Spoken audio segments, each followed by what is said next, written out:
السلام علیکم ورحمۃ اللہ وبرکاتہ۔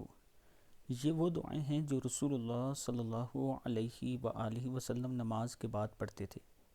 نماز کے بعد سب سے پہلے اللہ اکبر ایک مرتبہ فرماتے تھے، پھر استغفر اللہ 3 مرتبہ، پھر اللہم انت السلام ومنک السلام تبارکت یا ذا الجلال والاکرام ایک بار، پھر اللہم اعنی علی ذکرک و شکرک و حسن عبادتک پڑھتے ایک بار، پھر سبحان اللہ 33 مرتبہ، الحمدللہ 33 مرتبہ، اللہ اکبر 33 مرتبہ، اور آخر میں 1 مرتبہ لا الہ الا اللہ وحدہ لا شریک لہ لہ الملک ولہ الحمد وہو علی کل شیء قدیر۔